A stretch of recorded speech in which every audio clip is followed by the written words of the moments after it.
मदन पटु तुम कटु गरल नगारो।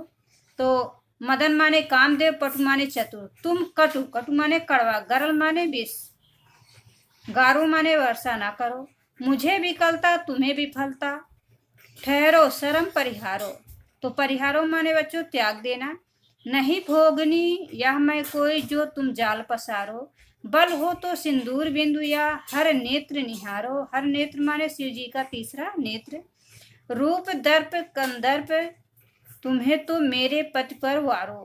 कंदर्प माने बच्चों कामदेव, दर्प माने अभिमान या घमंड। लो यह मेरी चरण धूल उस रथ के सिर पर धारो। रथ मतलब बच्चों कामदेव की पत्नी।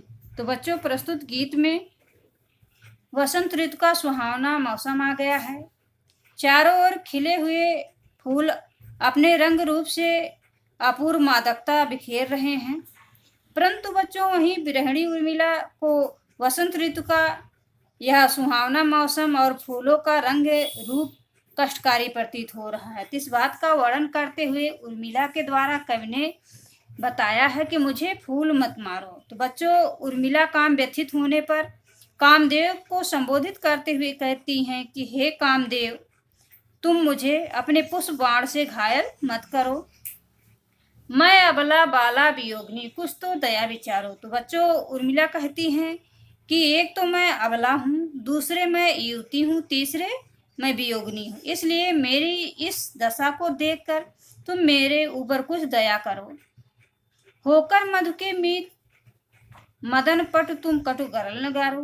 तो बच्चों उर्मिला क्या कहती हैं कि हे कामदेव, आप तो वसंत ऋतु के मित्र हैं और पटु ऊपर से आप बड़े चतुर हैं, इसलिए मैं आपसे प्रार्थना करती हूँ कि आप मेरे ऊपर इस तरह से कड़वा पुष्प का विष मत मारो, कटु गरल न करो, मेरे ऊपर विष की वर्षा मत करो। कहने का तात्पर्य है बच्चों कि जब वसंत ऋतु का आगमन होता है, चारों तरफ पुष्प खिल जाते हैं, तो ऐसे सुंदर मनोहारी दृश्य को देखकर, ऐसे वातावरण को देखकर उर्मिला की विषय वासनाएं और बढ़ जाती हैं। वे इसलिए उन्हें वह सुहावना मौसम विष के समान प्रतीत होता है।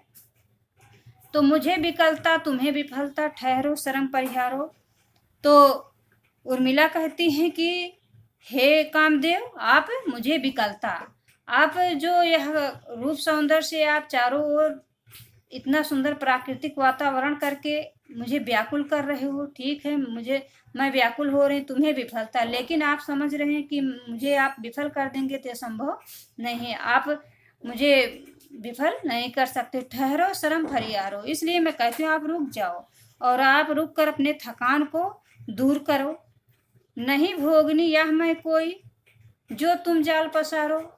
नहीं भोगनी, उर्मिला अपने आप को संबोधित करते हुए कहती हैं कि हे कामदेव, यदि आप मुझे समझते हो कि मैं साधारण भोग विलास करने वाली नारी हूँ और जो तुम मेरे ऊपर जाल फैलाए हुए हो और मैं आपके रूप सौंदर्य रूपी जाल में फंस जाऊंगी, तो ऐसा नहीं है। मैं कोई साधारण भोग विलास करने वाली नारी नहीं हूँ। बल हो तो सिंदूर बिंदु यह हर नेत्र निहारो।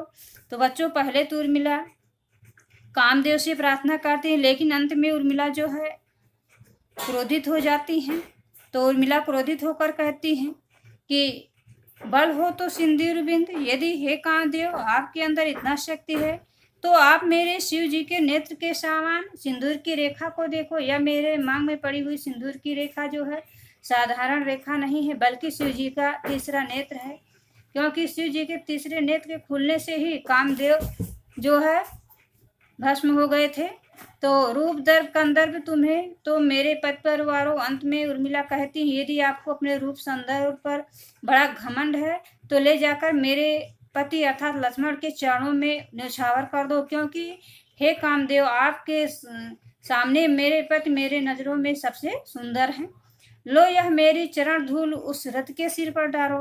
तो बच्चों अंत में उर्मिला कहती हैं कि जो आप अपने सुंदरता से मुझे अपने जाल में फंसाने के लिए प्रयास कर रहे हो, यह प्रयास तुम्हारा विफल होगा और जो सारा प्रबंध फैला रखा है इसमें तुम्हें कोई सफलता नहीं मिलेगी। अंत में उर्मिला कहती हैं कि हे कामदेव, यदि तुम्हें अपनी पत्नी रति के सर्वश्रेष्ठ सुंदरी होने पर बड़ा घमंड है तो ले जाके मेरे चरणों की धूल को अपनी पत्नी रथ के सिर पर डाल दो, अर्थात तुम मुझे विचलित करने में कभी भी सफल नहीं हो सकोगे। यदि आपको लगता कि मेरी पत्नी जैसी कोई नहीं है तो ऐसा नहीं है। हर एक पत्नी जो अपने पति के लिए प्रिय होती है।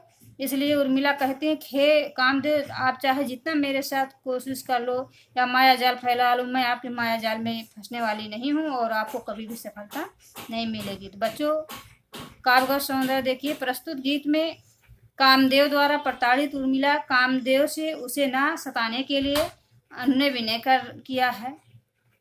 यहाँ शैली जो है मुक्तक है, भाषा शुद्ध परिष्कृत खड़ी बोली का प्रयोग किया गया है। अलंकार जो है रूपक, अनुप्रास और यमक का प्रयोग हुआ। शब्द शक्ति, लक्षणा और व्यंजना है। गुण माधुर्य है। छंद जो है गेय पद है। तो बच्चों, प्रश्न अभ्यास आप कर लेना। विरहिणी उर्मिला को वसंत ऋतु और पुष्पों का रंग रूप किस प्रकार का प्रतीत हो रहा है। दूसरा क्वेश्चन आप कर लेना, काम व्यतीत होने पर उर्मिला किससे प्रार्थना करती हैं। तीसरा हो जाएगा, उर्मिला चेतावनी के रूप में कामदेव से किसे देखने के लिए कह रही हैं। तो इस तरह से बच्चों आप प्रश्न अभ्यास कर लेना। और यह गेय पद जो है, गीत जो है, बोर्ड परीक्षा के लिए अत्यंत महत्वपूर्ण है, क्योंकि कई बार इस गीत को बोर्ड परीक्षा में पूछा गया है।